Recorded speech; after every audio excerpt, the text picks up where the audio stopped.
Did you know the highest yielding industry in Japanese agriculture actually originates from our China? This is the shiitake mushroom industry in Japan. In Japan, the value of 1 or 2 wild mushrooms was once worth an ounce of gold. Japanese shiitake mushrooms were passed on by monks during the Tang dynasty. After hundreds of years of development, the Japanese have developed a mature shiitake cultivation technique. Tsushima Island in Nagasaki Prefecture, Japan, the largest island between Japan and Korea, is the core production area of Japanese shiitake mushrooms. Let's see how they grow them. First of all, growing shiitake mushrooms requires a lot of logs. In Japan, it's legal for local villagers to cut down trees to cultivate mushrooms. The logs they cut are all over 15 years old. These firewoods must be cut into about 1 meter in length and then transported down the mountain for mushroom cultivation. The second step is drilling. Regular distant targets can be drilled automatically by machinery. Multiple holes can be punched at once. For irregular distant targets, holes need to be punched manually.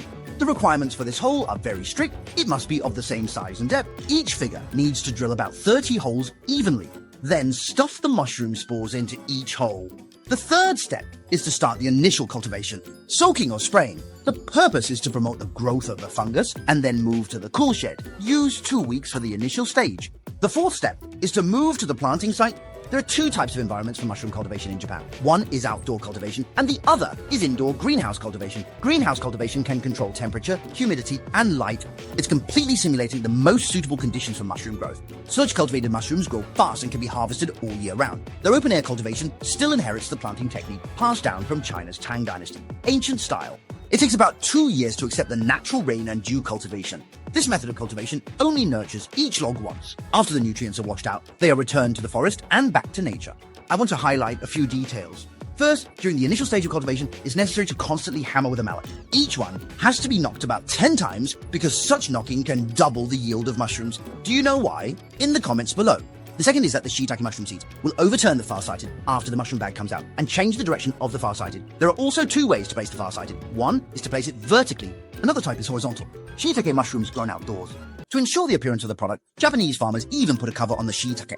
The bags are still hand-picked one by one during harvest, then dehydrated and baked, and professionally packaged according to size. Different types of mushrooms are sold through different channels.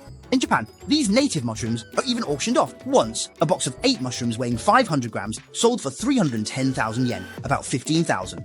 This case is really worth our deep thought. Today, as we're pushing for large-scale industrialization of agriculture for economic benefits, our centuries-old mushroom cultivation technique is surprisingly being learned and inherited by the Japanese. I call for the protection of our centuries-old traditional farming culture.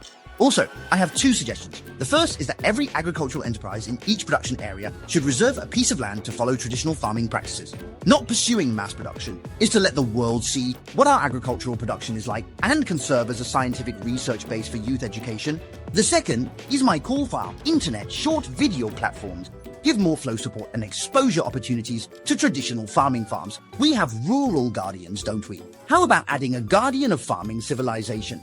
I wonder if you all agree to incorporate our agricultural civilization's heritage into our rural front, if possible? Okay, I'm Wang Gang. I think this video is valuable. Thank you for your likes and shares.